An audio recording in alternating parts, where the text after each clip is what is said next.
Hello and welcome to Focus on Liberia. Anthony is here hosting a special edition of Focus on Liberia. And as always, we are broadcasting from our headquarters in Atlanta, Georgia. Welcome to the broadcast. If you are not aware of why we are here, there is an association of Liberia in Canada. It's called the Liberian Association of Canada, and this institution from our community is talking about election 2021. We will also be talking about presentation of a proposed platform by a candidate. You will get to know that candidate. And as a community, they want to interact with the Liberian people. Welcome to the broadcast. I'm Anthony Sier. This is actually a joint broadcast by Focus on Liberia and the Emmanuel Service show. But Emmanuel Service has some pressing family issues to address, so he's not here. We're hoping he may join us. He may not, given the seriousness of the matter, but he's okay. Don't worry. Welcome. And Emmanuel, by the way, having to be a member of that community of Liberians in Canada. Welcome to the broadcast. I'm Anthony Sier. Well, let me bring some people in who are here to do the talking. I'm just here, to guide this conversation. Well, in Liberia, they always say, ladies and gentlemen. So let's do something here. We have with us Taju E.S. Dwe Chene. She is a member, by the way, she is the secretary of the Liberian Association of Canada Election Commission. We will welcome her. And so at this time, we want to say welcome to Taju. Welcome. Thank you so much. All right. It's good to have you. Also here and seated, not just seated, but he's comfortable. I think he likes this place. Is Mr. Kevin Nyanswa. He is the chairman of the National Election Commission of the Liberian Association of Canada. Mr. Swa, welcome to Focus on Liberia. Thank you, Mr. C. All right, it's good to have you. There's a guy here. I think I know this guy. I think I do. This guy is called Leo Nopolo Johnson. There is something attached to his name. He's a presidential candidate for the Liberian Association of Canada. He has been president. He's running for his second term. He's here. It's obvious why he's here. Mr. Johnson, it's good to have you. You are muted. Thank you for having me. I'm Anthony, and good to see you. I'm Kevin, and good to see you, Taju, as well. It's good to be back on here. Leo, it's always good to have you here, but today you are not doing the Liberian dream. You are doing the work of the Liberian people in Canada. It's good to have you, my dear brother. Folks in cyberspace, if you are just joining us, again, we want to say welcome. If you have not shared the show, please do. We are all Liberians. The community must be stronger. We must hold together. We must contribute while we have this great opportunity to serve. That is why we have Leo. That is why we have Taju. And that is why we have Kevin. But to talk about the Liberian Association of Canada. Well, there are three things we're going to do in this particular segment. Number one, we will talk about the Liberian Association of Canada's election 2021. Kevin is here. He's the chairman. And also Taju is here. She is the secretary of the Liberian Association of Canada Election Commission. I will talk to them. They will tell me what they have been doing to make the election possible. And the second thing is the guy who won a big job, that man they call Leo Johnson, to play in a Liberian simple English. That's something they call platform. He will talk about that one. The platform that they want to make and say, this is why I will do, and I will do it. When you not do it now, then you fall in trouble with me. I Anthony see a guy who can say, my man, you say you're going to do the thing. Why are you not doing that? That one they call platform, Leo will talk about it. And then all they're doing here is just for us, the Liberian people, right? The community.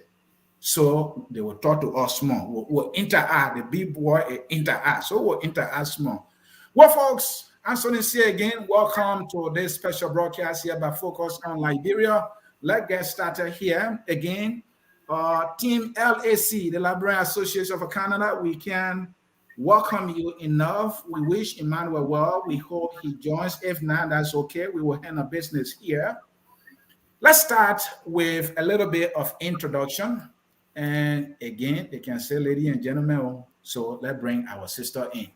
It's good to have you, Taju. Welcome. What do we need to know about you before we start, other than being Secretary of the Election People? Talk to us. Oh my God. Hi, I'm Taju Dwechina, and I'm the Secretary of the Commission, as Mr. Sia has just said. I'm also Financial Secretary of the Hamilton, Niagara, the Liberian Hamilton Niagara Region, Liberian Association. So that's about it. All I'm right. happy to be here. I'm happy to give you answers about what you need to know about what we work on and what we are working on, and how much work we're doing to make sure that this election happens. Thank you so very much. I told you about a gentleman called Kevin. The man are chairman for the election. That a man who is responsible to make sure that the people that want a job, they get a job and they get it fairly. No cheating business. Again, Mr. Swar, welcome. Beside your big title, my man, what thing our people need to know about you now? Talk it. Let hear you. Thank you, Mr. Sia. I'm Kelvin Yansua. I am the chairman for the commission. I call myself a member of the Edmonton community and the Toronto community because Edmonton is my home, and now I'm residing in Toronto, so I'm both a member of the Edmonton community and the Toronto community. I'm happy to serve our communities across Canada, and I'm happy to be on this platform to interact with our communities and talk more about the elections. If they have questions, answer those questions, and also to listen to what the candidate for the presidency has to say to the community. Thank you. Thank you again. Mr. Johnson, let me speak big book to you. You are running to serve the people of Liberia in Canada as chairman to provide leadership for our people. You've been doing your best from where we gather here at Focus on Liberia. You want to do more. The big question is why? Thank you. Thank you, Anthony. I think there's a lot of things that go into that big question as to the why.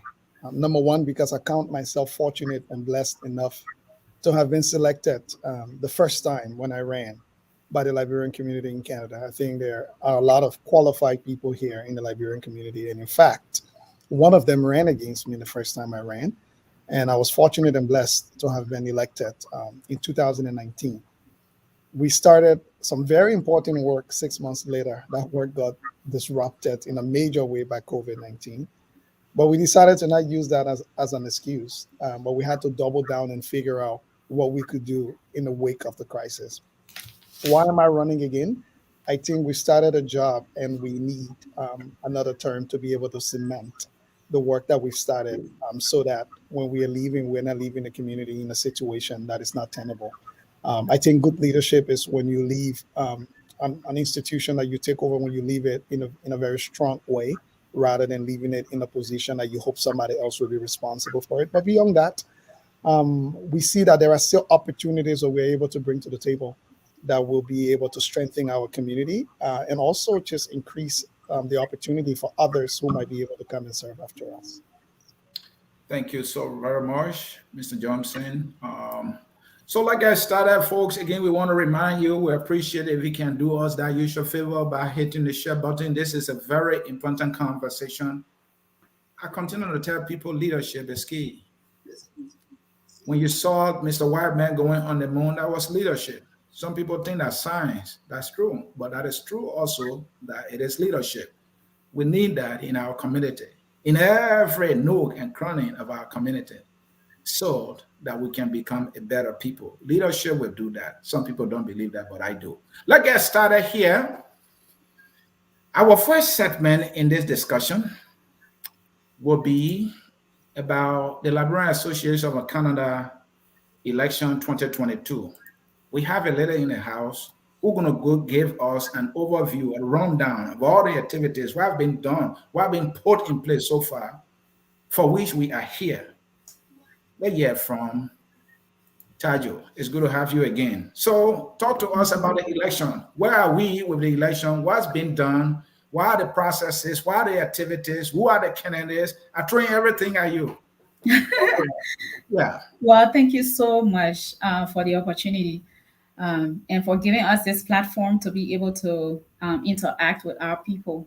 Mhm. So, for elections, we are supposed to have elections every 2 years. Okay. And as Mr. Johnson stated, the last 2 years we had the elections, and I was opportune to be to witness it. Mhm. He won fairly, and he's running again. So this year marks another anniversary of a 2 year that we need to have these elections. In order to make sure that this is fair, we started by declaring elections on October 1st. Mhm. And we send that information out on all our platforms that we have and to all the vice presidents, the presidents for the various communities. We also opened, had a period of application for a period of application rather. We also had a period of application, and that was October 1st to October 19. We thought that 19 days was enough for people who were interested, to apply. Right. And then we had, after applications were closed, we had a period where the election, we sat down as commissioners to actually vet if those candidates were qualified. And there were four candidates qualified to run. And Leo was the lone candidate qualified to run for president. Oh, wow. We had other two. I'm gonna ask Mr. I'm gonna ask my chairman to help me here. We had Mhm. other three other lone candidates in all the different categories. I'm gonna ask Mr. President, the election chairperson to help me out here. But then we had the period where after we vetted and we came out to the qualified candidates, we announced them. All Mhm. those who were certified, we announced them and we sent them their certification letters telling them that they could go ahead and campaign. And we set a campaign period as well, which ran from October 26th to November 26th. We thought that 1 month was enough for everybody to have a level playing field to interact with, our people. And then we should have had a debate. That debate was supposed to be between the candidates. Right. Well, we have only one candidate, so we couldn't have we couldn't have our debate as we expected to have, and therefore we thought that the commission sat down and thought that this was an opportunity to hear what the lone candidate had to say and um, to have him interact with the people before we move on to the elections. Mhm. So this today is a replacement of our debate, which should have happened on November 16th.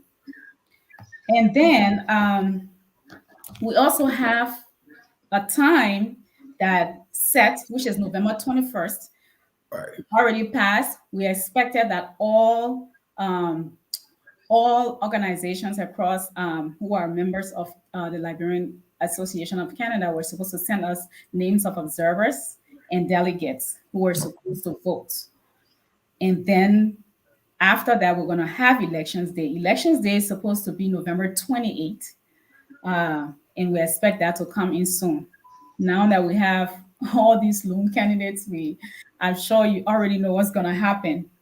After the elections day, we still are going to have send out preliminary results, and then there's going to be a dispute period, which will be November 28th to December 6th, and then we'll have an official certification process and announcement of results. Mhm. That's what we plan to do. And with that being said, I also want to talk about the other Um, I don't Candidates. the other candidates Okay. actually. The other candidates, so I don't. Or Mr. Swat, do you have it? I can just quickly. Okay. So we have. Thank you very much, Taju. Taju Yeah. is the brain behind the commission. She does all of our communication work. So I want to say thank you to her for the hard work that she's done to get us to where we are today. We have three other candidates who are also lone candidates in their positions. We have Mr. Eugene Blower. Eugene Blower is a member of the Edmonton community. He is the vice presidential candidate. And we also have Ms. Ethan Hammond. Etta is from Vancouver. She is also a candidate for the general secretary position. And lastly, we have Mr. Adam Neon. And Adam is the candidate for the national treasurer position. Okay. All right. Thank you. So, out of curiosity here, the Liberian community there, I would think, you have a greater number. How come you end up with lone candidates, meaning that one person running for each of the four positions that were up for grab? Does that shock you? Why you think you had or you are having this kind of situation? Any of you can go. Okay, so I think if shock would be a word I wouldn't use, Mhm. but I would say that we didn't expect that we will end up with one candidate each for the positions that were advertised, Mhm. because we think that this community is blessed with so many capable people to manage our communities. And the lack is not just one community, it cuts across all of the communities in Canada. Mhm. So when we were appointed, one of the things that we did was to do publicity as much as possible in all of the communities across Canada to be able to ensure that we have more participation. In a democratic process, the more participation you have, the better the outcome of it. Relatively, of course, other people will say. And so we started this process in July. We publicized, and then candidates didn't apply. So we thought, because the COVID has also had some very serious impact on our communities and on our people, and so we thought that we could give more time. So we left from July to again extend the time to October. And we also, one of the things that we also did to encourage people to apply was we reduced the application fees by 50% for each of the positions that were advertised or announced. Mhm. But at the end of the day, still we had one persons each applying from the communities, and so we were actually a little surprised, not disappointed, because we still have competent people who have applied, but we were surprised about the numbers that we received. But the positive from that also is that we have more of a diversity, because the candidates that have applied are not from one communities. We have, for Mhm. example, uh, Leo in Toronto. We have Blower in Central um, uh, Canada, around the Edmonton belt. And Mhm. then going down to the south, you also have Adam and Etta. So at least we see a spread of a representation Thank you. across Canada. But in terms of the competition that we expected, we were a little surprised that we didn't get that level of competition. Yeah, out of curiosity here, and Taju, you may come in, you the Secretary General for the Election Commission. I know that you don't have parties, right? Meaning political parties. But what we also know is that sometimes people team up when they are participating in these kind of processes. For example, where Leo maybe partnering with, Edwin or Hammond or, Adam, for example. Right. Did you have something like that? Because, stay out of the curiosity. How could you just have just lone candidates? Is it that they were like a team and then they were the only persons that came forth or not? So the commission is not aware of parties or teaming or Mhm. anything. Okay. We're not aware that even the people that applied, we're not Right. even aware that they were they were applied as a team or they Right. had any discussion in the background. All we know, those are the candidates, those are the only people that Mhm. actually applied and went through the process.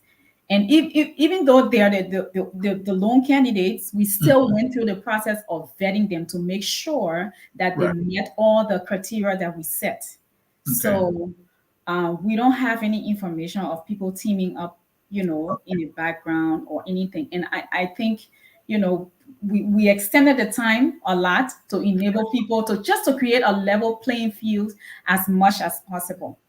Okay. I think the commission has done, or we've done our best Mhm. with publicity, and I don't see anything else that we could do more than we did in Okay. terms of All facility right. elections. In addition to that, I would just say in a straightforward manner that we don't have parties.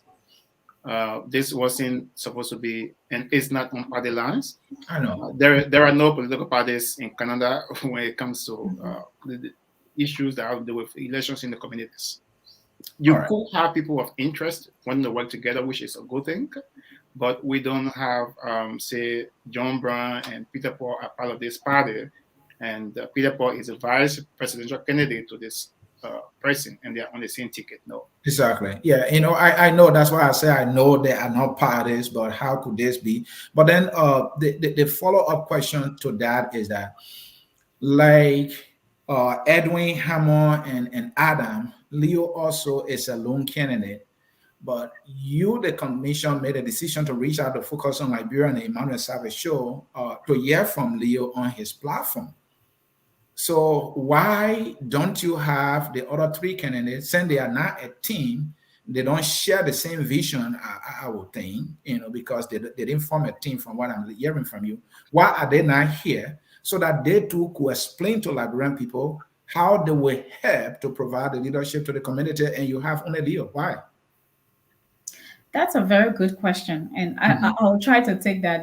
The reason why we have Uno Leo here today is because I think out of the four positions, the Mhm. person that leads and the person that's gonna direct how things flow is Mhm. Leo.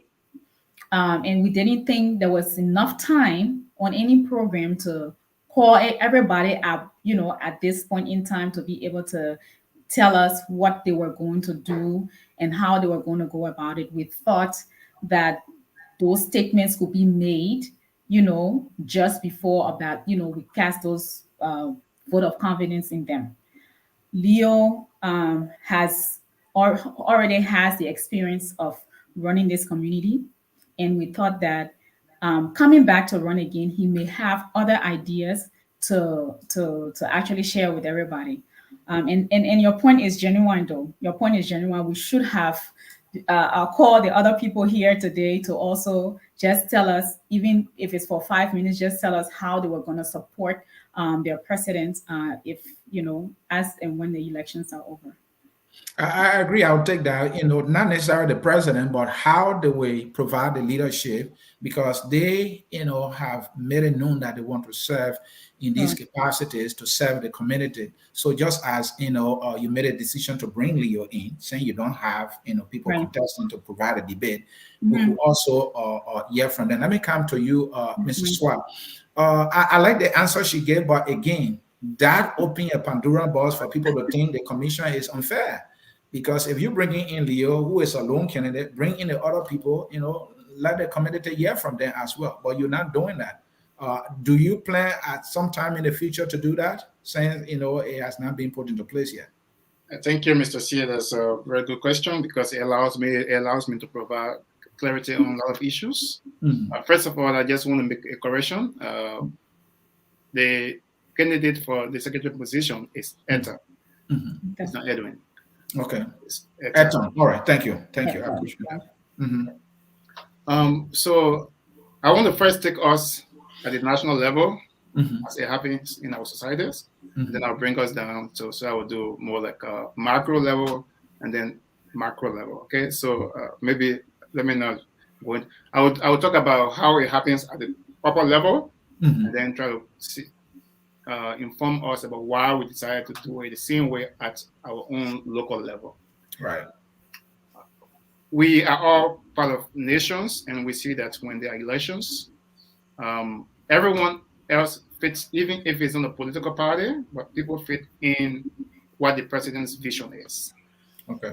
And so when you sometimes you have vice presidential debates at a very big level, but often, most often, you have people want to know what the president has to say, Right. and then we had a serious discussion on this when we were playing the debate. Who are the candidates that should have the debates? And we all agree that it should be the presidential candidates, because at this level of a community organization, when you have the president with a vision, the vice president doesn't have a different vision. The vice president is not bringing a different vision to. Why you think so? The vice president may have a vision and uh, maybe add his vision to the president's vision, so and yeah, maybe the secretary, because they are all leaders. It doesn't matter so which capacity is so that, that's right? right. That's right. Mhm. I'm not saying that he's not a thinker. I'm not saying that he doesn't have values to add to lack. What I'm saying is that when you have when you have elected a president, Right. right? There's one person at a time. I Just get one that. person at a time. Mhm. The vice president's vision will be to support the president's vision. Yes. The vice president's vision will be to bring his own unique ideas to the table and then tell the president, you and I can work, or I can support your vision with Right. the ideas that I also have. To make a The team. vice president is not bringing a vision that is taking the president's vision completely out of track. Okay. Okay. And so, based on that reasoning, the same with the secretary, the same with especially with the secretary and the treasurer. I mean, they have their own professional values, they have their own professional way of doing things. But at the end of the day, they also work with the president. And so I we get that. believe, May I interject, yeah, Mrs. Swat? I get that, right? And because from what I'm learning from you, you don't have information as to whether there was some team in meaning that Leo partnering with them, saying they are all lone candidates, say, hey, we are the only one running for this position, so let's make a team. right, And now that we have some consensus, instead of overall going there, I will go there to present our collective vision. right, That is not the case. right. So I just wanted to bring that to your attention as you answer the question. So go ahead. Yeah. So in a very short manner, I would say that we considered. We actually had a thorough discussion on this. The Mhm. commissioners, we discussed all of what we are discussing now, and we said it was important that we vet all of the candidates. We Mhm. set criteria, and we consider what they are bringing to the organization, Mhm. and then we also agreed that before the convention, before votes are cast for them, Mhm. the communities will hear from them. Okay. Because we are having a convention. The election is just one component of the convention that LAC is having this year. Right. So you have all of the communities coming together. Within that gathering, you will have the vice president, for example, say something to the community. But for the purpose of the debate, it was organized between the presidents, I mean, the presidential candidate at the The time that presidential had at candidates. least Yeah. two races. Mhm. Okay. And because we didn't have two candidates to debate, we said, okay, so we have one candidate. It is important that we still will have the other candidates for various positions at the convention to say one or two things about why they want to be, who they want to be, and let the communities decide what they can do. But because of time and because of the programs that we've planned, it is Mhm. important that we allow the entire communities across Canada and Liberians in the United States and back home to hear what the presidential candidate has to say, because that is the bigger picture. That doesn't mean that we are saying that the other positions are irrelevant. They are not irrelevant. They are very important because without their functions, the president cannot work. He cannot achieve his goals as well. But we have a platform created at the convention, during which time those candidates will also uh, be heard by the communities. All right. Thank you, folks. If you are following us, this is Focus on Liberia. I'm Anthony here hosting. We have with us the Liberian Association in Canada or of Canada. Leo Johnson is a presidential candidate. And we have two persons here from the Election Commission of that body. That is Taju E.S. Dwe Chene and Mr. Kevin Nyan Swa as the chairman of the commission. And we are in conversation with them talking about the elections that are scheduled, from what I understand, on the 28th of this month. So thank you. Let me make progress. Another thing we also want to know is that the election date is set. They are lone candidates, so obviously they will be voted on web ballot, a situation that is very rare, to see in most elections. So how is it going to be like? How does it feel right now that the community knows who the leader is going to be? Is that in any way going to impact the election day itself, or what have you put into place, given what we know that it's like almost decided already? What have you put into play to build up the momentum on that day? Because that is a key event in all these things that you put together. Let's start with you, Dwell Chinen. So to be honest with you, well, it's been I think what we've done so far by keeping in touch with the regional vice presidents, Mhm. with those who are still in occupying offices. We Mhm. have we have spread the news on platforms. The executive branch, Leo's team has also been proactively involved in telling everyone, spreading the word across that there's going to be a convention, Mhm. and in that we feel like we have already told them that there's going to be an elections. Yes, we have lone candidates. We have announced them, and we sent out the names of those lone candidates. Um, whether the community is excited about that, or their spirits are dampened, I don't think that falls on the commission, though, because we give the community the opportunity to interact and to come forth and to volunteer to do work for the community. So if we haven't gotten comments from them. We have spread our email addresses. We have spread other links and telephone numbers just in case they have comments. The commission has not received any comments about anyone being displeased about the process.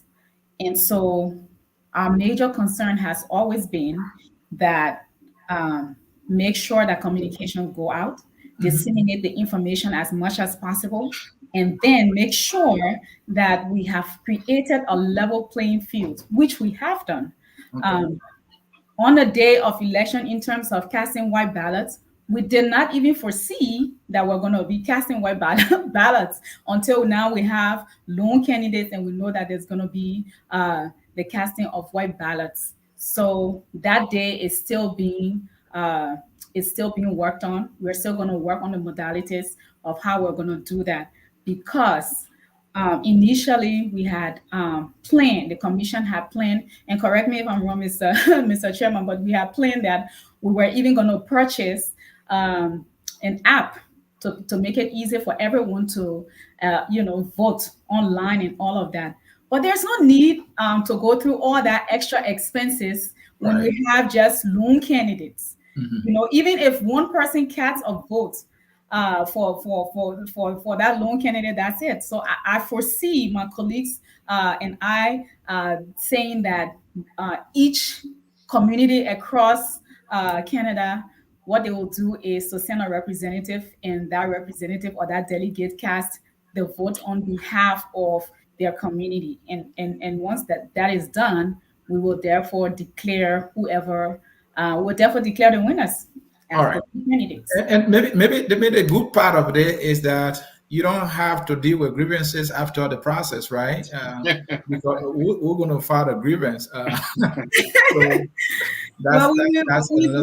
we're still hoping to listen to maybe people Yeah. do have grievances that they Mhm. want to express, and Okay. people do want to talk about things like today. I'm happy to hear from you that the fact that the other lone candidates are not here to just talk about how they're going to support their leader. That's a good point, and Mhm. I take note of that for future. All right, thank you, Mr. Swag. Quickly, before we go to the next segment, to hear from Mr. Leo Johnson, who is the candidate for the office of President, the Liberian Association of Canada. Uh, do you think this is going to impact turnout at all? That is a lone candidates in the entire process. You think it's going to impact turnout? And if so, what have you done to eliminate maybe any voter fatigue that we know who's going to win, so why am I going there? Because there got to be other things to get a community together, right? It's not only the process of voting or being there and mixing. Have you taken that into consideration also? Thank you, Mr. C. That's a very important question. Just before directly answering the question, I just want to also say that before bringing uh, during the conversation, you mentioned about the candidates. It was implied, and I know it's not intentional, Mhm. that they are probably already in the positions Mhm. because they are lone candidates. But that's no guarantee. The community can decide to say no one's going to cast a white ballot for any of the candidates. Okay, and it sounds interesting and funny, but of course, we are organizing elections. Okay, Leo is a candidate, and he remains a candidate until he receives a white ballot from the community. Mhm. So we are still in the process of organizing these elections. We're going to go to voting, and Mhm. someone has to say, okay, I agree that this person who is a lone candidate becomes our president. If there is no white ballot for that process, well, we're going to make a report to the board that we organize elections, and the people say that even though Leo applied as a candidate, but the people say they don't want him, even a single person couldn't cast a white ballot on his behalf. So he's a candidate. He remains a candidate until he receives that vote. The direct answer to your question is that this, I said previously that this is a convention. So the convention is organized every 2 years, not only to have elections, but to also talk about other issues within the communities. For example, what has happened over the 2 years? What are the changes that the communities want to see happening? How do they evaluate the current president over the past years? And what are some of the changes? For example, do they want to change the constitution? Do they want certain things in leadership changed? So there are so many different things that we're going to talk about the convention. And Okay. so what we will say is that we will encourage everyone to come at the convention because the convention is not just about the elections. So we do not foresee that even though there are lone candidates, people should turn away from the process because they are not just coming at the conventions to vote. They are coming. Voting is important, but I think there are other important things at the convention. If someone has, for example, complained about how Leo has managed the organization over the past years, and Mhm. if someone has some constitutional concerns, it is at this convention that all of those grievances and all of the good things that we want to bring into the organization can be addressed. So I want to believe, and I'm hopeful that people will turn out, but it's not just about the elections, it's about what we can discuss as the values and the good things that we can bring into the community. Well, thank you so very much again, folks in cyberspace. This is Focus on Liberia. I'm Anthony here hosting today. We are in conversation with the Liberian Association of Canada. This election set for the 28th of this month. The Election Commission is here in conversation. We focus on Liberia. We also have Mr. Leo Johnson, who is a candidate for the position of president. He's, vying for that position for his second term. Chances are that he got it anyway because no one is going against him. But the process, has to play out. That is democracy, something we want to practice I don't know if we're there as a people, but we are getting there some way, somehow. We will take a short break. When we come back, we'll be hearing from candidate Leo Napolo Johnson to talk about his platform, the BB thing that he will be doing. That way he got all the promises. I will do that one. I will do that one. Then he fall in trouble with me. So we'll take that short break. When we come back, we'll be hearing from Mr. Leo Johnson. Don't go anywhere. Stay tuned. The Liberian community in Canada is an integral part of our community. We want to hear from them. Stay tuned, folks. We'll be right back. At Focus on Liberia, we discuss everything Liberia, from education to politics, arts and culture, entertainment, agriculture, history, religion, family, and technology. Focus on Liberia uncovers and showcases the best of Liberia and shows the world the truth about Liberia. We educate, elevate, and promote all things Liberia. We conduct interviews, panel discussions, debates, and more. Tune in to Focus on Liberia on Facebook and YouTube and be a part of the stories that make up the news. This is Focus on Liberia, and I am Dennis Jar. And I am Anthony C. hosting. Welcome back to the broadcast again.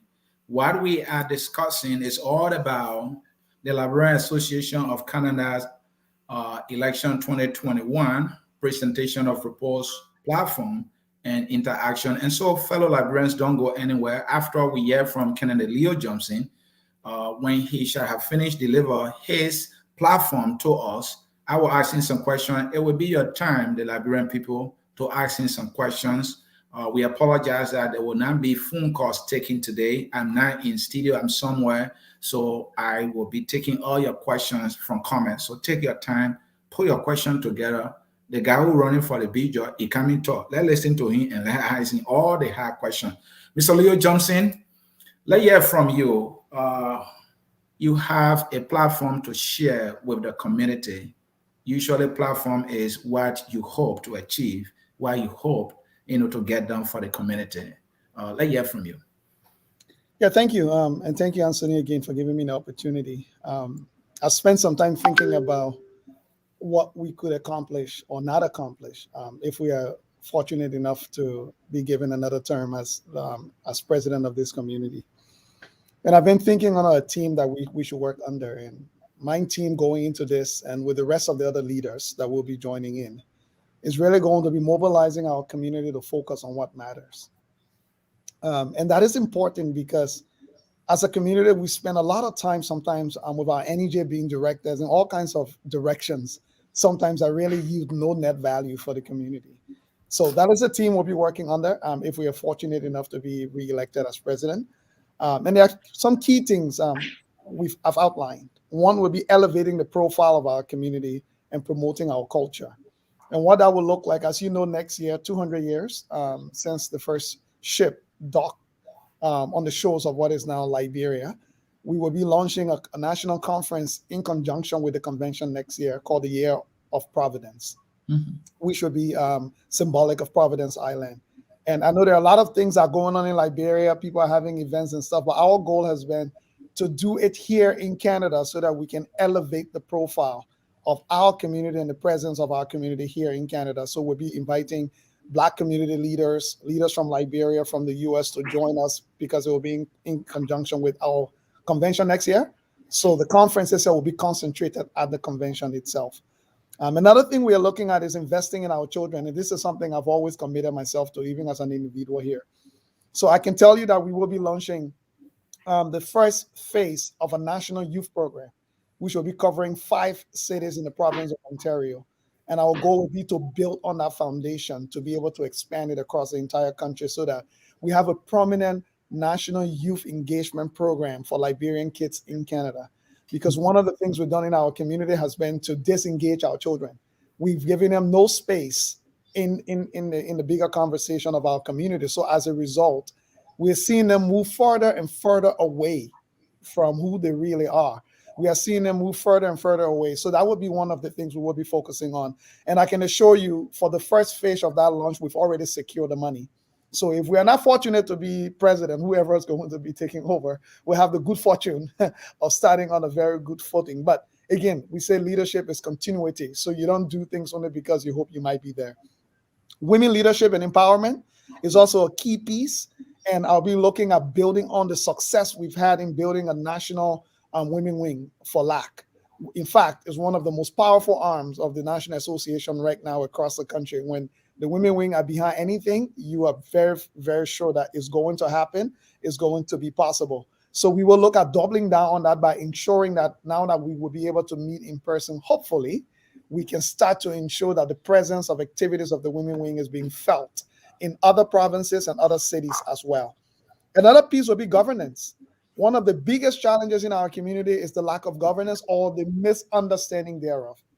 And I can assure you, we started something during the COVID-19 period that we will continue, where we'll have an annual national leadership training or national leadership upgrade, where every year we'll ensure that leaders who are coming into the fray are receiving some type of training, but leaders who have always been there are getting refreshers because the situations in our communities and our surroundings are actually changing. And as they are emerging, we need to make sure we are constant and keeping in touch with it. Financial management and fiscal responsibility will be part of that. And to do that, we've already embarked on the process of ensuring that there will be an external review from an independent accounting firm of our financials, so that our financials are not just us putting it out there, but we can have an external firm to vouch, not just the financials itself, but to even audit the processes that we are using to keep track of our financials and to manage it, so that if they are not being done properly, they can be able to help us improve it to get to where we're actually getting. And the things that we are doing properly, they can be able to help us understand them so that we can double down on them and gaps that we have. I'm saying this because, yes, there will be gaps. When you take over an organization like this that is starting from the very foundation, there will be gaps. And part of our commitment is to be on that journey of continuously improving it to the highest level, and not just settling for what the community accepts, but actually settling for what the standard should be based on our environment that we're living in Canada. And the final thing we'll be focusing on will be capacity building. And capacity building, I know it's a term people use all the time. What does that really mean? That means strengthening the local community associations leadership. Without the local associations being strengthening and strong enough, the National Association is just as good as nothing. So for us to be able to exercise the leadership that we need, for us to be able to respond to the needs of our community, we will have to ensure that the local leadership are strengthening across the country. And you may ask, how do we do some of that? It will be sourcing resources to ensure that they are supported, organizing trainings to ensure that they are supported, but also through the governance process of the board of directors, where they are represented, ensuring that there are policies in place. And I can already tell you that the first week after the elections, we'll be unveiling a policy manual through which all of the local associations will be able to be strengthening in terms of what processes are we having at a national level that we can bring to bear also at the local level, obviously working in collaboration with them. All right, Mr. Leo Johnson, thank you for the presentation of your platform. If I capture everything accurately, you listed, 5 major, benchmarks, or pillars within your platform that you presented. So let me come in with a few questions, and then I will bring in the community. And again, let me remind those who are watching, unfortunately, we will not take phone calls. We will only take comments. So if you have a question for Leo based on what he has explained, which happen to be his platform, please take your time and write that question or comment correctly so that I can be able to get to it for Leo to understand and respond. Mr. Johnson, you listed about 5 things. Let's start with a big one: promote our culture. You are on record for saying, hey, we always try to use our culture as a what marketing content. And I listened to that too much. So you are saying the first thing you're going to do is to bring about a national conference to promote our culture. I know you try to explain, but let me give you the opportunity again. My man, how are you going to do the thing here? The culture been there, that big thing. How are you going to do it? No, thank you. The first thing we've done is we've costed it out already. It will cost us just around $35,000 to $40,000 to be able to do it and do it properly. Okay. And that means getting the quality of speakers that we need, people who are custodians of our culture, And that means getting the quality of cultural demonstrations and displays that we need on. So we've already identified everything from cultural troops to cultural performers to people who actually exemplify what our culture looks like, to putting on our artistic brilliance up on the stage to authentically share it.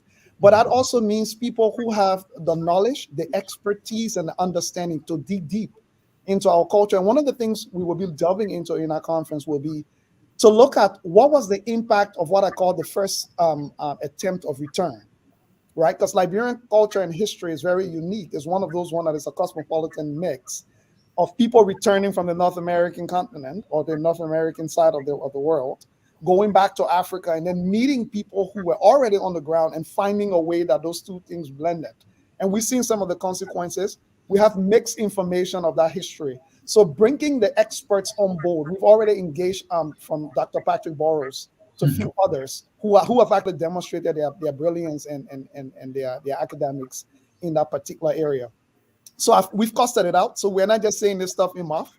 If we can raise $35,000 to $40,000, we will not be able to put it on, because there's no point in shortchanging our own culture when it comes to displaying it. We must do it with excellence. And I'm committed to ensuring that we will raise the $40,000. We've already engaged some of the sources of funding. And we are very hopeful that probably by the end of this year, we might have some of that funding already secured. And Leo, I don't want to focus on the money, even though I love money business. But this display of our culture, to register its significance and importance in our community, what does it do for the community anyway? I mean, I can still wear my proposal, I can still wear my vasha, so just to go to a conference and say, oh, Anthony Wegg, somebody dancing culture, somebody dancing the water. I mean, how does it benefit? Why are you wasting our time for, my man? The men are using cell phone now. That's a very important point. I usually say this: Liberians in the diaspora are raising a lost generation, another lost generation. Most of us, I call us a lost generation. Myself, I'm including myself, just because of how much gap I struggle with in my own knowledge of who I really am. And let me tell you the danger with that. Regardless of how long you live here, even with our children, you always are asked, where are you really from? And there is nothing more embarrassing to not be able to beat your chest and say, I am from Liberia, and know what that means. And then you can also say, I am Canadian, I will always here, because at the end of the day, truth be told, you are called a visible minority for a reason. It means you are not always from here. And as you grow older, when we were much younger, myself included, we didn't realize the importance of this. As you grow older, you start to understand how dangerous it is to feel lost where you are in the middle. And I can tell you, anyone without an identity that you strongly believe is yours, you are lost. You are living a permanent instability for a good chunk of your life, because what you don't have, you cannot give to your children. So instead of blaming people for not doing that, let us create the opportunity that our children can start to understand the value of who they are, so that when the Italians invite them to their homes to talk about Italian culture and the beauty of their identity, our children can also invite their friends over to talk about the quality and beauty of where they come from and the values that inform who they are. Thank you so very much. And then number two, you talk about investing in our children, and that there is a national youth program. And then you talk beating. You said the money already there. We're not going to go for the money. We have the money. Yep. Leo, I know many have talked about the youth being the leaders of tomorrow, the youth being the future. But sometimes when it comes to the premium we need to put on it, it's a disservice. I mean, how Leo Johnson going to be different? Everybody talks about this, right? So talk to us how the youth program or investing in the youth will be a more transformational than the list survey we hear all the time. So that's a great point, Anthony. First of all, I often say that you cannot do these things without the right resources. And I'm just plugging in my laptop here because you just told me my battery went low. Right. You cannot do these things without the right type of resources allocated to them. And that's where I think most of the time, many of us fail at it. So what we've done, the first thing was to secure just under $100,000 for the first phase of the program. And this phase is going to be focused on something that has plagued our community and many other communities in this country, where our young people, by the time they get to that teenage high school years, they are interested about how they can make money. They're very interested in it. But because our communities are not as grounded and have the networks in this place that we can just call our friends and say, my man, please hire my son, or my man, please bring my daughter in. Not just for the money, but also for the professional skills that they need to start developing to function in the society. Because in other communities, by the time the kids are 16, 17 years old, they're doing quality jobs. They're building their experience. So by the time they hit 20, if our kids are not doing that, guess what? Our kids can have all the degrees. They will not be able to compete with their peers because of the experiences that they built. What that also does is that it allows them to start dealing with all kinds of creepy people who can tell them, say, my piggy, just can't go work for me somewhere under the table. You know, just get you the thing cash. You ain't got to tell your man, you ain't got to tell your pa or anybody. And we've seen research now that have shown that that has led into human trafficking, to child trafficking, to kids getting involved into all kinds of stuff without any parents knowing that somebody giving them $500 somewhere underneath the table that they are not even aware of. So the first phase of this program, we've partnered with the government of Ontario, which is the province that I live in, that they are providing us the direct funding to support Liberian kids in understanding the value of accessing the job market, but also working with some of the key stakeholders like the YMCA, like the 5 cities that we are working in. We've already started conversation with the various municipalities that actually provide an apportioned amount of jobs for kids coming from minority community every year during the summer. That means you get to work at the city summer camps. You get to work at the city hall, in the recreation parks. You get to gain some of the useful experiences beyond the money. So that first phase is going to be used to provide them not just the training, but also provide them the network and access to ensure that when our kids want to build the professional skills that they need, they don't need to go on the table somewhere. Quickly, Leo, the money is there. You have listed few of the options or the processes to give them the competitive edge. Good. But they be what they call innovation. That is a smart way to do the thing, even when the money is small, so you will get a desired result, right? So talk to me.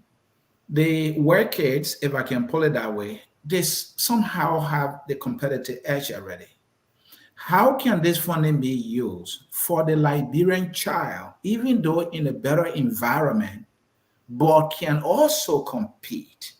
All right. And not just throwing the money at the problem, something we've seen before. So give me the specifics how it would be done, other than saying, hey, they will go to this school, somebody will teach them computer, somebody will teach them coding. The discipline, the nurturing, the mentorship, something your institution talks about, right?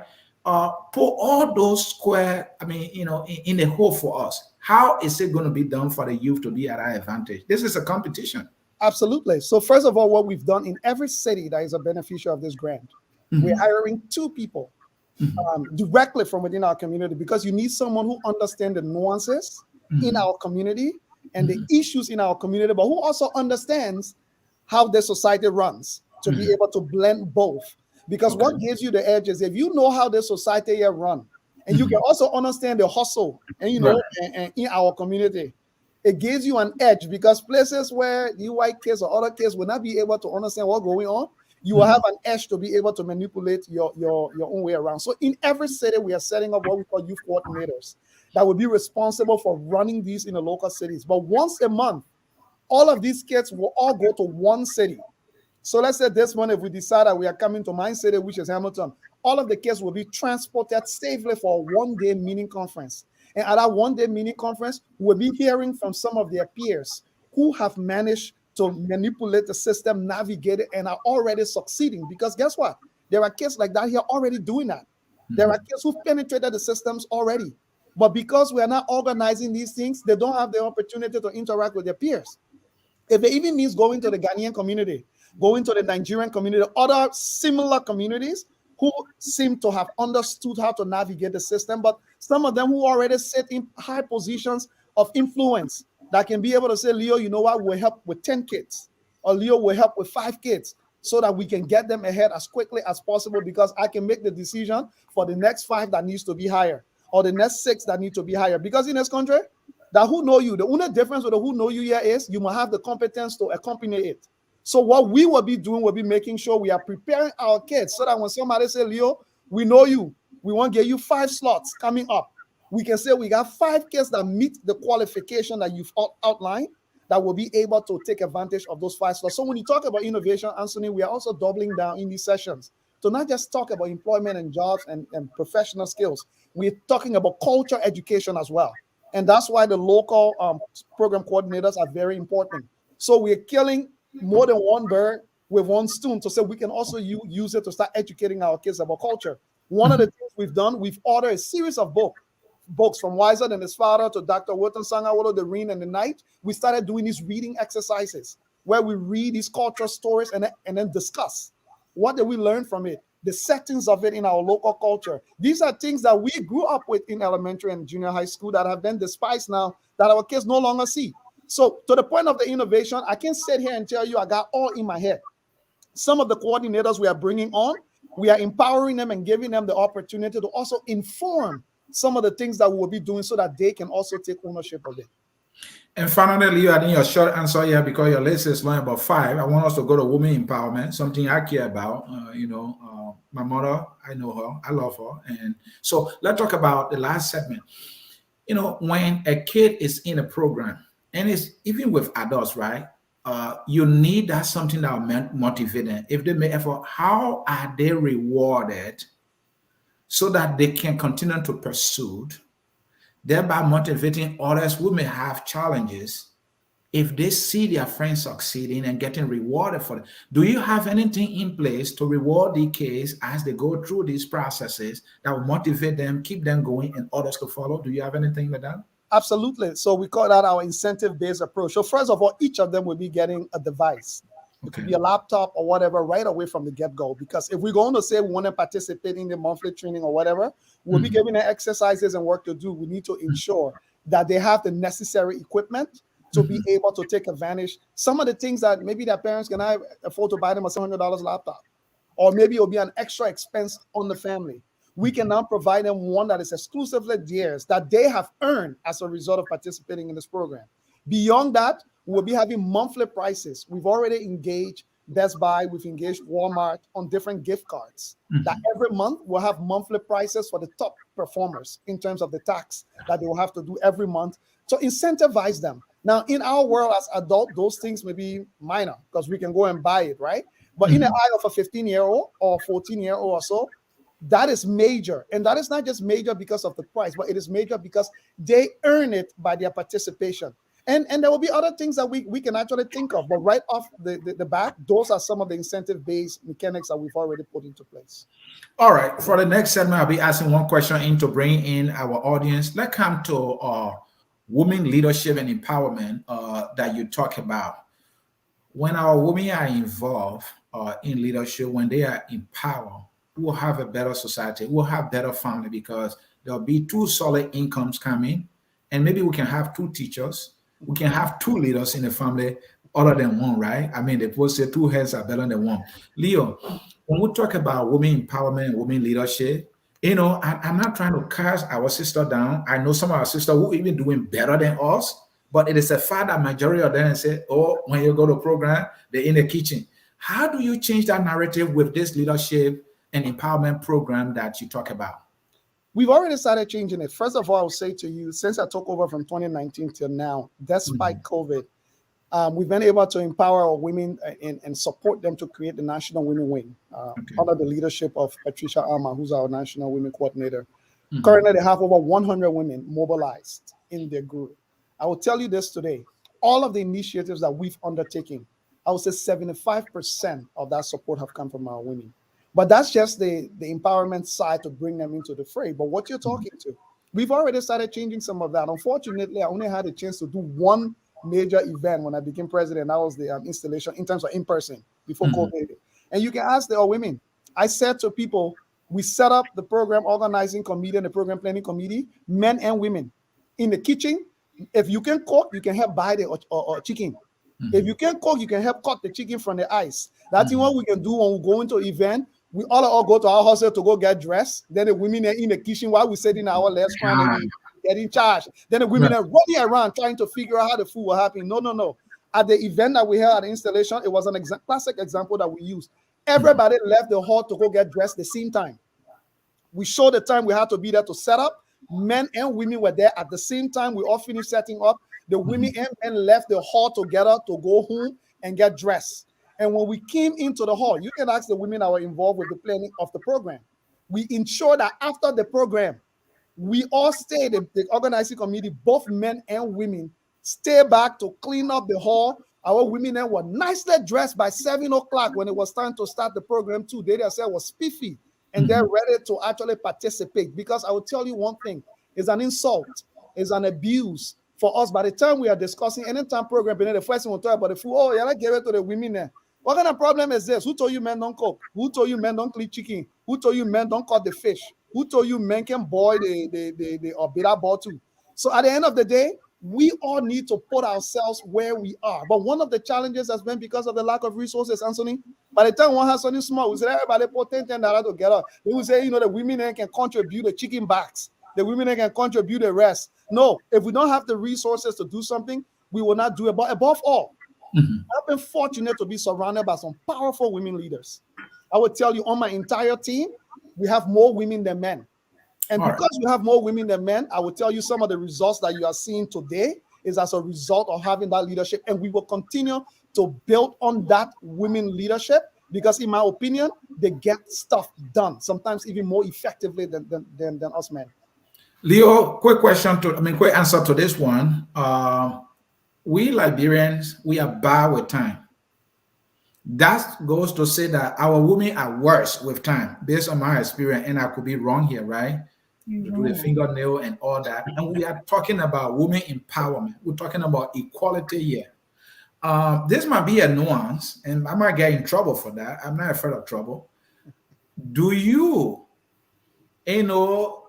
bring this in the conversation? Hey, our sisters, we want you to be equal partners as you should be. But that would mean, man, instead of wasting time without nails, you need to get it done to be on time. Oh, talk to me about time and the women being on time as well. I know I would disagree with you about the women in Canada.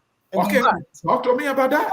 In fact, I would tell you that for the first time, as anybody who came to the event, we had Deep Curtis here as the MC. You can ask him, we were made to you. We said we were starting 7, dinner starts at 7.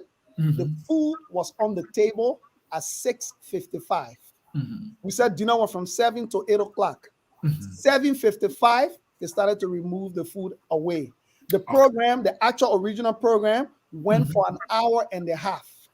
And our people had a chance to enjoy themselves that night. So I would say to you that the whole issue of time is as a result of poor planning. It has nothing to do with women doing their nails or doing their hair. If you plan poorly, the women still got to do their nails. If you plan properly, they will do their nails in time. Because we keep them cleaning the hall or setting up the hall until the program we're about to start, they were able to have time to go home, do their nails, and come back in time. So let's bring it to where the real problem is. We Liberians plan poorly, and because we plan poorly, the outcomes show all the time. All right, thank you. I will, the person that can ask a question can clap, but let me clap for the women of Canada. I hope other women listening will do. And the men have to be the partners too to make that clear. Let's talk about the governance you mentioned. I think it's your fourth period there. You said something that we are misunderstanding what governance is. Governance meaning leadership, how to manage the organization, to run an organization. We don't understand it. Someone all playing, oh, that my friend, man, Leo, that my man, Anthony, that my man. And and then the issue of training. People don't actually have the training, or they're not seeking the necessary help. So that's something you said, you're going to address. How are you going to do that, Leo? Yeah, so first of all, I think many a times leaders in the Liberian community get bashed a lot, and sometimes for right reasons. But sometimes I say also for wrong reasons, because I'll say this to you. You can ask people for what you didn't give them, right? Many of us who came in the diaspora, we've never been in leadership before. We move into communities, and as a result of the makeup of the communities, people saw us and the way we conduct ourselves and said, we won't put you in leadership. They put you there, right? However, the Liberian communities do not take the time to invest in the governance of their organizations. And what that means is investing in the competence and quality of their leaders. So if you go in some Liberian community, you got nobody there who knows accounting. So everybody fighting over the financial statement, not because sometimes anybody's stealing any money, but only because people don't know how to do the financial statement to properly represent what is happening. People are only left to wonder that people are stealing. Then we fight for 10 years. One community will be fighting. But the community never thought about the importance of say, okay, what if we put money together, send one person to the local college here to do something in 9 months, bookkeeping program, so that by the time they finish, we would then have that expertise in our community. Or let go also find somebody who know the bookkeeping bene and financial bene can and help our people to train some of us so that in 6 months we can understand how you go to our communities. One community will be making flour or the same thing for the last 6-7 years. But nobody thinks the community has a responsibility. Everybody thinks it's the leader's responsibility. Let me flip it the other way to governance. Our leaders too, we become very arrogant. We are not humble enough to admit, to say, my people, the president, you made me president years old. Report rating, that's not my era. I don't do it well. There are other things I do well. We need to find somebody that we can bring on board the leadership that is good at writing and tracking reports. So that at the end of the day, the thing you want to know that happy in your organization, I can talk it. But the person who know how to read it can put it down on paper so you can read it. We don't do that as leaders. Instead, we get this arrogance. They will ask you for the report coming next week. 6 months later, the report still coming. We still compiling the report 7 months later. There's nothing wrong with leaders humbling themselves. So when it comes to governance, what we've been doing already the last year, we did the first leadership training. I like to say you can ask people for the things you get in. Now, when we've done this leadership training, we now have the ability to go and hold people feet to the fire and hold them accountable, because you have no longer the excuse of saying, oh, you didn't know. And you know what a leadership training can actually do? It can expose people. It can make some people realize, quick, you know what they think? And I can't understand it. I will resign. Or it can or it can help people who are voting for leaders to better understand what kind of question to ask the leader to make sure they can do the work before you put them there. So overall, we are taking a proactive approach to not only train the leaders, but to also provide this quality of information to the larger community as a whole, because it's a two-way traffic. So instead of blaming the leaders, let's start on the foundation of training them first. Once we do these trainings every year, now you can be held accountable for the things that you're supposed to do from the operation of a board of directors. What does it mean? What does a board of directors do? Your board of directors cannot be effective until the leadership that's reporting to them is effective. The two things work hand in hand. All of these things that we don't take seriously in the Liberian community at all. If we don't do them seriously, we will not get anywhere. No friendship been here. When we start the organization, when I 5 people, the same order you put in place when I 10,000 people is the same order you need to put in place when there are 5 people. Thank you, Mr. Johnson. Because of time, we'll not go into the financial management. We'll not go into the capacity building, because the question I just asked you, you were able to capture everything in there. You talk about bookkeeping. If we don't have somebody, can us as a community send somebody? Or can we find somebody in our midst who have that training, and ask for the person's expertise to help us? If there's anything we can do for the person to be able to find time to do it, can we do it? Can we find somebody outside, who knows and understands it, to come and give us the training, pay some more money so that we can all have a better understanding? Because like you said, sometimes nobody's stealing money. It's just the fact that we don't know what's happening, because the person who knows how to document these things, we don't have that person, or we have not made effort to train that person or to find that person to give us the understanding. That also talk about capacity building, which you talked about earlier, strengthening the local leadership and all that. We need to do it. Folks, in cyberspace, you are watching Focus on Liberia. I'm Anson NCA hosting. I have with me Mr. Leo Nompolo Johnson, presidential candidate and still president of the Liberian Association of Canada. He's running for the second term. We have with us also Taju E.S. Dwell Chene, and we have with us also Mr. Kevin Yansua, who is the chairperson for the Election Commission. Talking about Election Commission 2021 in Canada, the community is moving. Join us. Let us Leo some questions, but let us also ask the election team here, represented by Taju and Mr. Kevin Swat, some questions, because they explained to us that there are lone candidates for the position as president, vice president, treasurer, and secretary general. Nobody else contesting against the individuals who came forth. So let's ask them some questions about the processes they put into place for them to have come this far. From what I gathered from them, the 28th of this month is election day. That's the time they will decide who will be secretary. They finish deciding, but the process have to go through. Focus on Liberia. Get your comments rolling. I see some comments right away here. We will be bringing them in to hear from you. Again, I want to remind you, we are not taking calls because I'm in the different location and I don't have our assistant set up with me here. But we'll take a very short few second break and we'll come to your comments. So please do not go anywhere. We are coming right back with you to do that. What is the short break 1 year, man, people? So, Daneja, what did you do here, my man? At Focus on Liberia, we discuss everything Liberia, from education to politics, arts.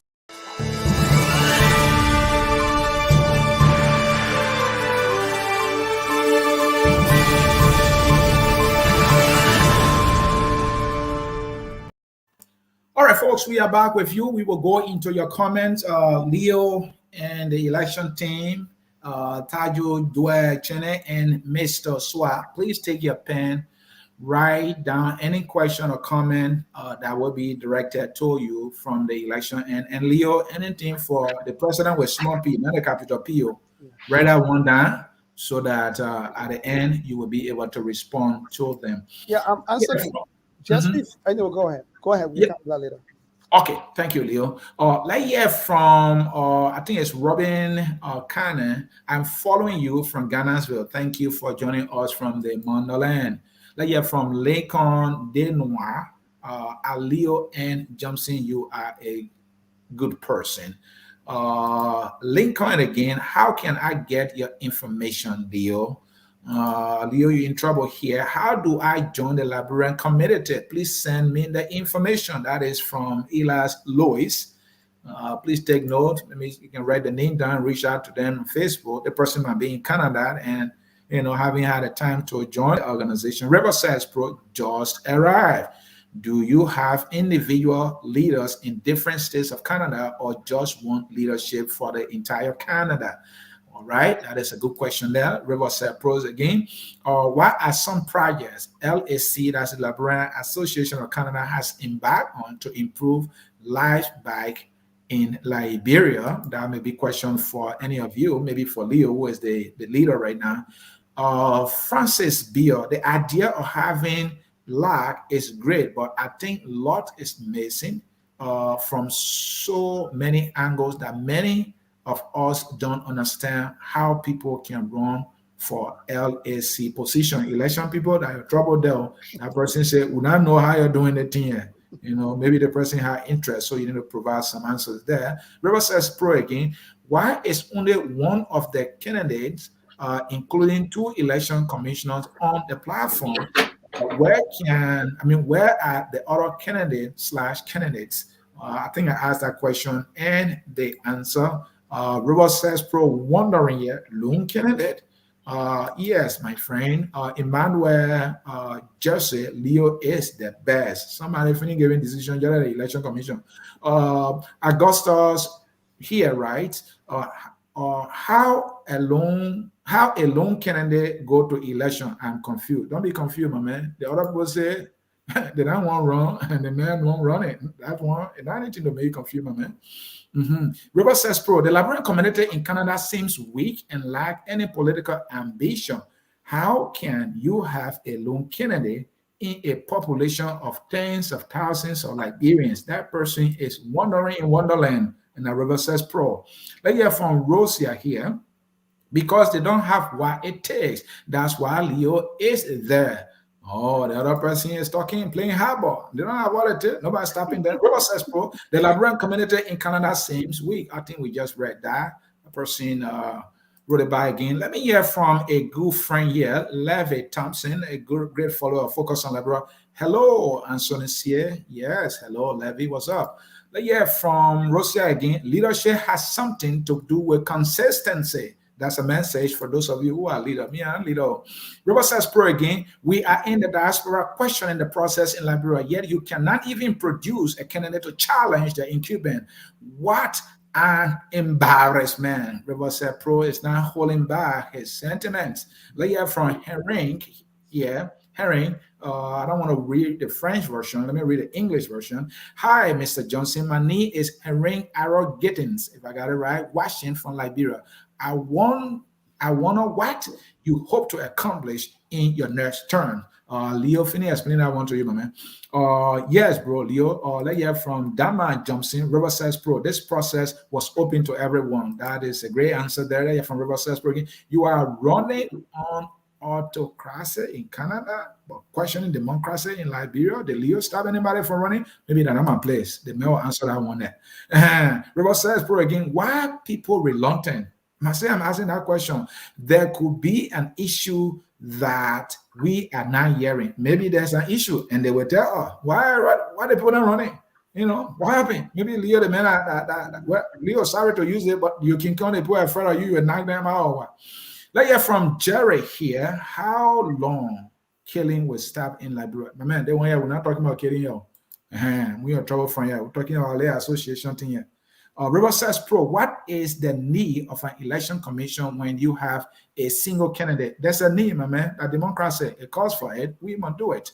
Francis Bill, I think LAC need to revisit their bylaws because laws missing when it comes to what? Many of us here in Canada or Edmonton, Alberta, don't know how LAC runs because many people don't communicate with their community members. Why are we benefiting from LAC as a member, or maybe meant to say as members? Because I see a big S there. Let's hear from Pape or Jordan. You are right, Leo. What Leo right on? Mentor Planet, man. Let's hear from SB Don Wallace, Kevin Yansua. What's up, bro? Oh, somebody is greeting you. Leo Napolo Johnson, what's up? Oh, talking BTN. You also better bring up Riverside Pro. Leo could be the longest serving president of the Liberian community in Canada. He has no challengers. The man can only go 2 times while the constitution so that one party will be in trouble with me. Riverside Pro, Emmanuel Savage. Why are you calling Mr. Savage again? Let me leave that one. Francis Bior again. I think LAC needs to revisit their bylaw because lot. Still talking about lot missing here. Yeah, from Jerry. You said some of the thing. Are you going to help with the children back to go to school? I think the person meant back home. You're talking about the children here now. The person said, Leo, I need a letter for the people back home.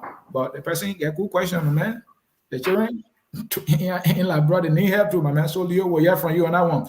I'm sorry. We can call in, but I will wait for the convention only if it will be open to the public. My man, Leo then will go live. I'll be on your back. My man, you gotta go live. We gotta see that thing. The leadership helps the children going back to school. My question is, if not, in program cannot help. I don't know what that guy is saying there. Riverside Pro in the community. Unite is the community united or divided? I know a lot of intelligent Liberians are living in Canada. Why are they not contesting? Something could be wrong. I will investigate. My man, put on your investigation or care and do that. Maybe you want FBI coming. Why are you here? Riverside Pro, the women in Canada probably got more courage than the men. The men are scared to contest in an election. That's a good point. Man, wearing trousers, my people. Do the Liberia have human resources? I don't know what you're talking about. Please take your time to write it better. So Riverside Spur again, the woman in Canada probably got more courage. I think I read that one. Reposted there. Let's hear from Rosia again. Our people always pointing finger. They need to wake up. I agree with you, Rosa. The finger pointing and I carry out anywhere. Crew ball, we are Johnson. What? I mean, a crew ball. The OLM leadership can learn from this group. I'm feeling talking B leadership thing now. Yeah, from Herring again. Mr. Johnson have been a man of deeds, not wars. He's not only impacting the life of Liberians in Canada, but also in Liberia with his current project in Liberia Community Center that will empower Liberians and aid them in getting information and education. Speaks volume that he's the right choice. Too many comments, folks. Let me read one more, and then we will be giving you the opportunity to speak. Greetings, family. I guess I'm late for the discussion. What was the conversation all about? The conversation is about the Liberian Association in Canada. Few comments there. Let me come back to you. And let's start with the election team. I'm sure you listened to the comments. Any ones that you wish to respond to, please do. And let's start with you, Mr. Swat, this time. Thank you, Mr. Sear, and thank you, Leo, for presenting a very strong platform. We encourage our people to join the process, and we hope that they can benefit from some of the ideas that you've discussed should you be elected as our next president. There are several questions here. I have written down 4 key questions. One has to do with if there are leaders, vice leaders across Canada, across the country. And I would say for sure that there are leaders across Canada. Every Liberian community in Canada has a leadership. For example, Edmonton has its own president. Edmonton has its own vice president, and all of the structures that they put in place. Same with Ontario, same with Kitchener, same with London, and the rest of the cities across Canada. Maybe most people don't know how LAC functions. LAC is made up of the leadership of all of the leaders across Canada. So you have the president of Edmonton have been a member of LAC by virtue of his or her position from Edmonton. Even though the president of Edmonton is not elected, but by the Constitution, he or she becomes by default an executive officer of LAC. And so the national president steers the affairs of LAC at the national level, but this national president also takes his clue from all of the leaders across all of the communities in Canada. So LAC is not just made up of the leader in, say, Ontario, if that leader is appointed and resides in Ontario, or LAC is not just made up of leadership in Edmonton if the leader is appointed but resides in Edmonton.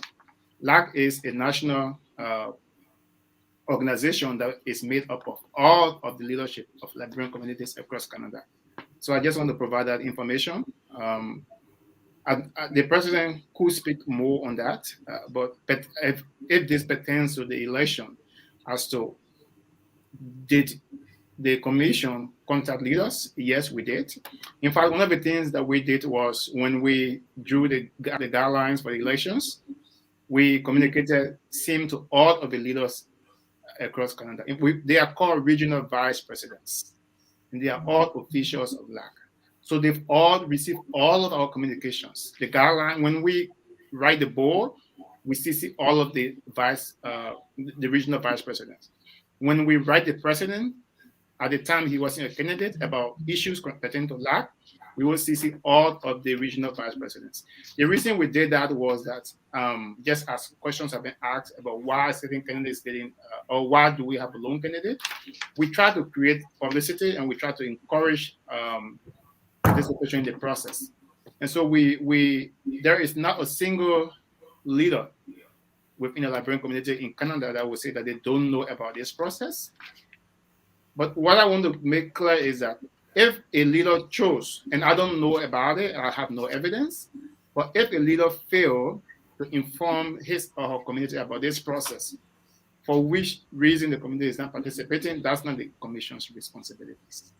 We have done our best as a group of people. We've put in all of our time to volunteer to ensure that this community, the Liberian communities in Edmonton, in Canada, whether in Edmonton or Vancouver or in London, take part in this process. And we've made it as transparent as possible.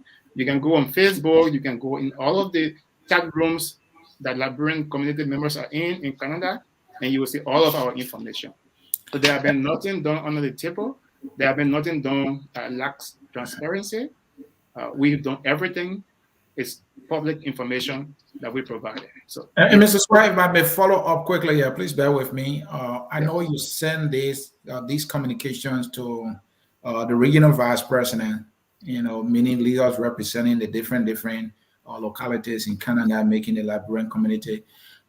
Did you see any audience with the leadership and the Liberian community they are hailing, so that through them you can speak to the people also, just to reinforce what you share with them for them to in turn share with the community? Did you do anything like that, or you have only rely on them to do so since they are in charge and you really counting on them to help you now? What was the situation? Just curious. Yes, I would say yes and no. Mhm. Thank you for that question because it Mhm. allows me to provide additional clarity. Mhm. No, in the sense that we did not have a direct meeting with a particular community. Say today we are organizing a meeting for Edmonton and we are going to talk to those in Edmonton. Okay. But yes, because we asked the president to organize a general meeting for the community. So all of the communities will attend, Okay. including their leaders. Oh. And within that meeting, where the regional vice presidents were also present, we informed the community about this process. And we were asked questions. And within that meeting, we were able to provide detailed information that were in written, or even those that were written that people have not read. We were able to elaborate on those information that we provided Mhm. within that meeting. So that's what I'm saying. Yes and no. We had a general meeting, and the regional vice presidents were present, and we were able to provide sufficient information. Questions were asked where there were lack of clarity. We provided sufficient clarity for the community. Thank you. Let me hear from you, Tayo. Anything, any question you pick up, or anything you wish to add to what Mr. Swag just said? Wow, the question I kept, being posed that I felt like I needed to address is the fact that people kept asking why lone candidates. And I feel like they're asking us, maybe this is not a democracy. I think it's still a democracy because we we had a process in place and we afforded everyone the opportunity to come forth and apply. We created, I feel like once LAC also has a page. LAC has a page. We use a lot of mediums to get out to people so that they could see this information that we were trying to disseminate. And we know that these regional vice presidents do have meetings with their people. I know that some of the miscommunication or some of the reasons why we couldn't reach out more to the community as we would have loved to is because of COVID. People, meetings, in-person meetings have canceled. Some maybe some organizations don't meet as much because before when you meet in person, you're able to disseminate more information than you have the Zoom. Some people are limited. They cannot do the Zoom meetings. So maybe COVID contributed to this as well. But in terms of using all the available tools that we had to our disposal, as a commission, we did that. And when people talk about problems, maybe because there were problems in the community, I think this is a point. This is a point in time where we Liberians need to be able to use the mediums that are provided to us to talk about issues, to talk about problems, come together and be able to talk about these things and navigate and work things out. If any Liberian did not apply, if you felt like you were qualified and you didn't apply for this process, the blame is on you. And if any Liberian out there would like to change anything related to the processes, the policies, the our legislation, our bylaws and recommendations that we have, if anyone wants to make a recommendation, the convention is there. That's where you go to air these grievances. That's where you go to bring some of these issues out so that you talk about them. The commission is not responsible for that. If, All right. if there are issues out there that we're all dealing with, I think channels were provided for people to use in order to make those issues known. If any any Liberian out there had a problem with the processes that we set in place, with the guidelines, we created, we had a link, we sent out emails. They could have sent an email to us to tell us that they were dissatisfied with the way how we were going through the process. And the fact that we did not get comments back about how we were going through the process, it means that everyone silence means consent. It means that everyone has consented to what Great. we were doing. Thank you. So, yeah. Yeah, Mr. Johnson, will bring you in addition to the questions and comments you might have picked up to respond to, I need to add two here. This is from Mr. Jones. I don't know this Mr. This is Eli Lime Jones. I hope I got it right. Question: 2 years in a row, Liberia won first place at a Heritage Festival held in Edmonton in the food category. They will leverage this opportunity to showcase Liberia's culture, or is there a strategy to leverage such opportunities in the future? Question number two: is there a plan in place that could give Liberians in Canada a broader representation with other Liberian communities in the America? And the last one I want to add to your list so that you can have your hands full is this one from River Cesspro. I need to move to Canada to play spoiler to the Leo guy. Go ahead, Mr. Johnson. Yeah, thank you, Anthony. So I would address the question. I'll begin with with River Pro. River Pro, please move. We want more people. You're too plenty on the America side. You need to come to Canada to help us here. But in all seriousness, the question from Eli Lumet Jones, which is someone I know very well. Okay. Two things. First, I would say we congratulated Edmonton on that, but then right after COVID hit, since COVID hit, none of these things, not just Edmonton, there's been a lot of things other communities did that we could have leveraged when COVID hit and thwarted all of that. Beyond that, Eli Lumet Jones is someone who is extremely smart. I know him well, like great guy. But we need everybody. Like we can't have everybody in Canada sitting on the fences and always sending things and saying, how come you're not leveraging this? How come you're not leveraging this? Because at the end, we hit our mass capacity too, right? At the end of the day. That's why we need all the brains. Guess what? Leo alone can think about all. Leo can only think about the things he can think of. My vice president or my secretary can only think about the things we can think of. There are many other opportunities. Canada is a big country that we may not even be aware of. That is the reason why we are asking everybody to bring those ideas. So, Eli, thank you for actually raising that issue. And Edmonton is a bona fide member of LAC. So we will hope that the Edmonton community can bring some of these, like opportunities to the national table so that we can support it and leverage it like he rightly said. But we are asking everybody. Here is one thing, Anthony. We can separate our personal issues from organizational issues, right? We have LAC. Every year, we have a convention. The convention is the highest decision-making body of the organization. That's where you can amend the constitution. You can change the constitution. You can literally do anything you want as long as you can convince your peers at the convention that what you are proposing is a good idea and they can vote for it. You can change it. But we can't wait when we leave the convention.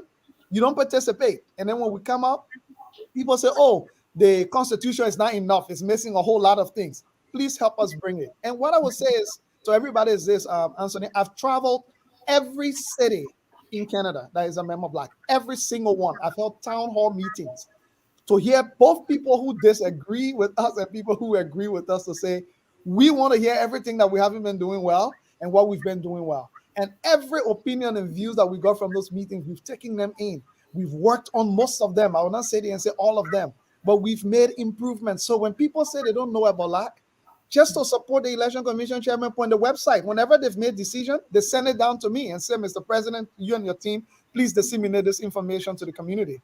It's on the website right now. If you just go to liberianassociation.ca, it's there. If you go to Facebook, it's there. If you go to WhatsApp, it's there. So at the end of the day, we also want to inform the community that we need you.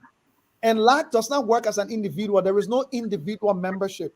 To be a member of LAC, you must be a bona fide member of your local community association because we want to strengthen that. We don't want people jumping over their local association and say, oh, you're too local for me. I can only be a member of the national association. So the association is what holds the membership. So if you run for any position in LAC, your local association has to write a letter to the Election Commission stating that you are a bona fide member of the local association and in good standing to qualify. So all of you who are having issues, if you want to bring it to the national table, go to your association, Actively participate, and they will be your voice at the table. And the last thing I will say, when we talk over the last 2 years, Mr. CA, we've raised over $300,000 in this country to focus on some of the things that we've actually done. And the agenda we just read out to you, we know that it will cost us no less than $200,000 for the next 2 years. And we are committed. We already identified the sources from which that money will come to be able to do the best that we can do so that we can be in the Liberian community every day fighting over $2,000 in the bank account. We can have enough resources to focus on the things that really do matter, investing in our youth, women empowerment, thinking about pre and post migration trauma. When our people get here, the first 1 or 2 years of trying to settle, what are some of the things the community can do to build itself or to support each other? So I urge every one of you who have issues, those of you who are worried about loan candidates, there is absolutely nothing wrong with anybody applying to run, but we will not stall the entire community and say we'll not do nothing until we wait when other people are ready. So I want to applaud the Elections Commission for their leadership. And personally, myself, we will do all that we can to respect the rules, respect the Constitution as it is. The only thing we will not do things that the Constitution does not provide. Thank you so very much. Mr. Leo Johnson is a candidate for the position of president, Liberian Association in Canada. He's running for his second term. According to the Election Commission, the elections are scheduled for the 28th of this month. And for the four positions that are up for grab, they have one person each. Some people call it lone candidate. So that is the situation, but it's scheduled because there's an important point somebody asked about the convention. The convention is open to all, even people living outside of Canada. The only difference is only delegates can vote at the convention. If you've been to any convention before, the only delegates can actually vote. But the convention is open to everybody, and people are allowed to participate in the discussions and in the deliberations. The only thing you can do if you are not a delegate, when it comes to the voting time on that time, only people who are delegates selected by their various communities have the authority to vote. Thank you so very much. Time is our enemy. Great conversation with the Liberian Association of Canada. We will take closing statement from each of you, and we will start with our sister, the lady in the room, who having to be the secretary for the Election Commission of the Liberian Association in Canada. That is Taju E.S. Duachene. Madam Secretary, the people will say, let's hear from you, your final words, to the Liberian community, talking about the election that's coming up on the 28th. Okay, I want to say thank you to the community, those who have participated, those who are about to participate.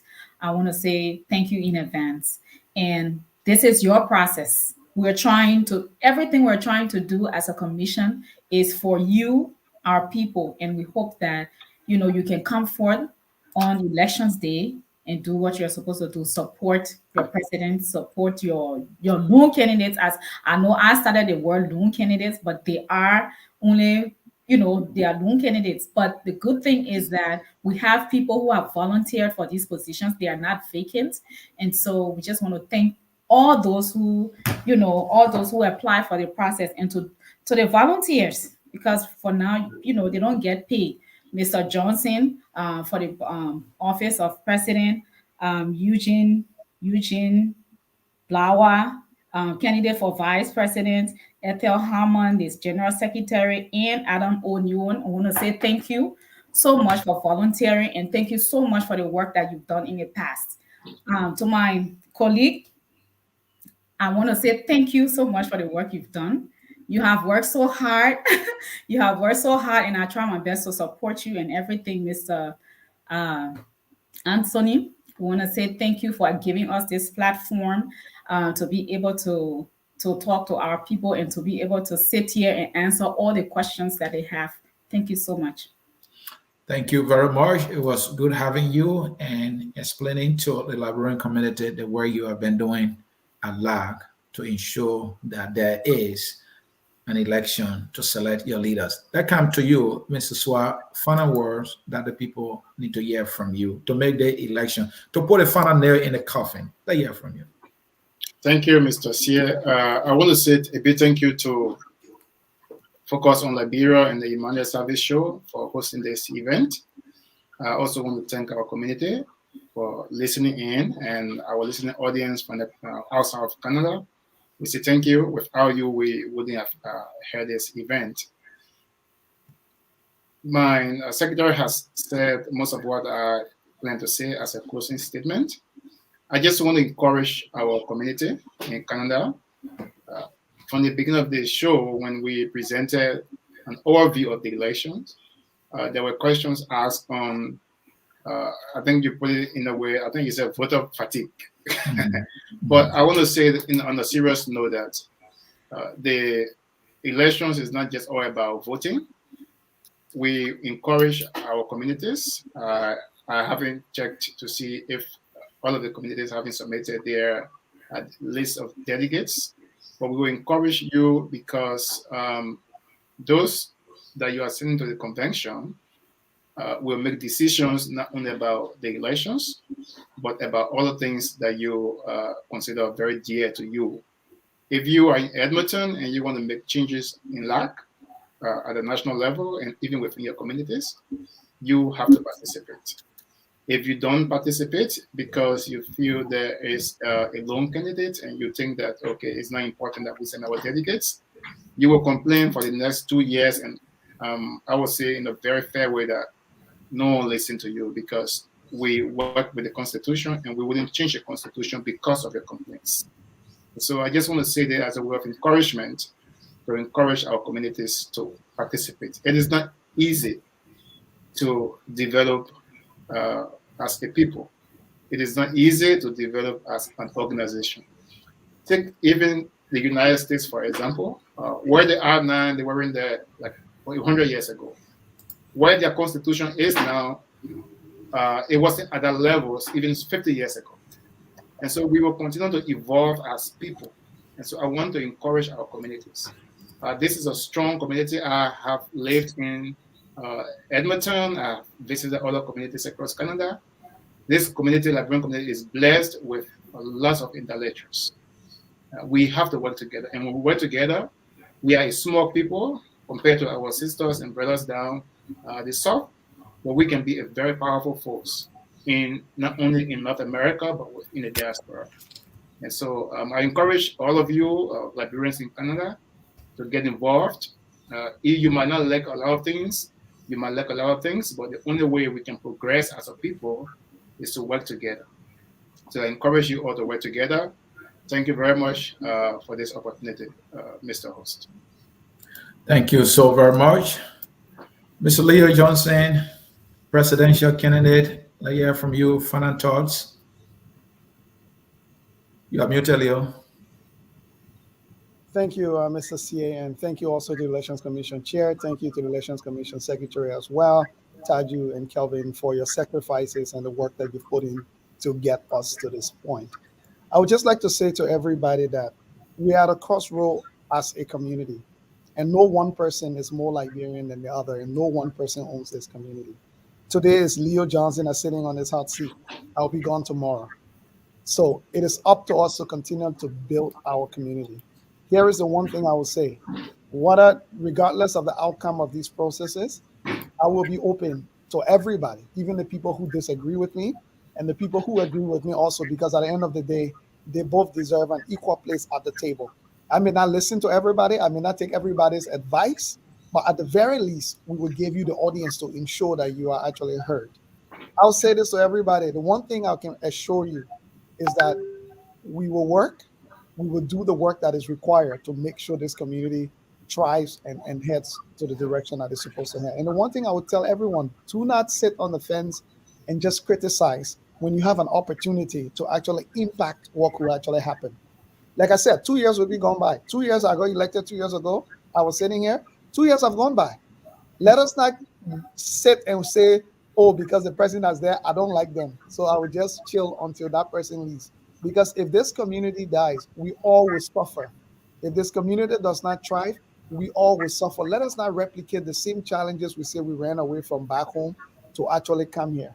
If you can contribute to the community, come on board. We will make space. The tent is big enough for everybody to be able to contribute. Hold our feet to the fire. Make sure we make the reports that we are supposed to make.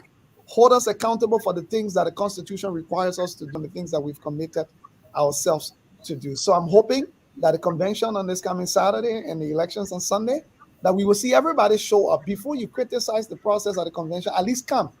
When you participate and see it, then you'll be informed whether you want to criticize it or not. Do not sit back. Let's mobilize our community to focus on the things that matter, because it is in the things that matter that we all will find ourselves and find our strength and our capabilities to be able to support our community. Thank you, everybody. And I look forward to seeing members of the Liberian community in Canada and our friends from other countries join us on Zoom on Saturday and Sunday for the upcoming convention and elections. Thank you. That was the voice of Leo, presidential candidate for the Liberian Association of Canada. Again, Mr. Johnson is running again for his second term. We wish him well, and I think he got that well already. Folks, this is how we will come to the end of this broadcast. There has been a special broadcast here, but focus on Liberia, throwing the spotlight on the Liberian Association in Canada. Yeah, I focus on Liberia. Our three goals are simple: to educate, to elevate, and promote all things Liberia. Even promoting it means telling you the bad thing about it, that is in promotion. You disagree, that one, that's your business. Again, I'm so sincere. This is how we will close our broadcast with our usual song that says, "We are all Liberians." And so if you are in Canada, whatever issue you may have with this leadership, there is a convention. Go there and help to change it. The election people said that I want to vote you. That it's time for you to change the thing that you don't like, so that which you want will be there the next time the process comes by, and then we can have a better community. That song, "We Are All Liberians," is taking us home. And we want to do this quickly before we take leave of you here. I focus on Liberia. We always try to tell you what is coming up. This one might be juicy for some people. Look here. Wednesday, the 11th month and the 24th, which is November the 24th at 6 p.m. Eastern Time, on the program that I host called The Hour of Politics, the big man for Focus on Liberia, Dennis Baku Kenjuja, will be my guest. For the first time on The Hour of Politics, we'll be talking about ANC Global Charlotte Convention. The ANC go have a big convention in Charlotte. Mr. Dennis Jah, representing Focus on Liberia, he will be giving his report. We will be doing an analysis. Some things he will say, some things I saw. I don't like some of them. We'll talk it. Come and hear some for yourself. That lion can say, "My wisdom behind the river." We want a better country. We have to have better leaders, and we got to find them among ourselves. They will not come from planet Pluto. So come. Mr. Johnson, it was good having you, Mr. Swa, and also our dear sister and secretary of the Election Commission. That is Due. Due mean those of you who don't know. Due, that the elephant. She's the elephant in the room to do it. Due, thank you for coming. Again, folks, the song that says "We Are All Liberians" is taking us home. Listen to that song for just 1 minute before you go. You will love our country more. We know the history. We'll stay reading. Bye-bye, folks. All right. We are Liberia. Liberia is our home. Liberia people.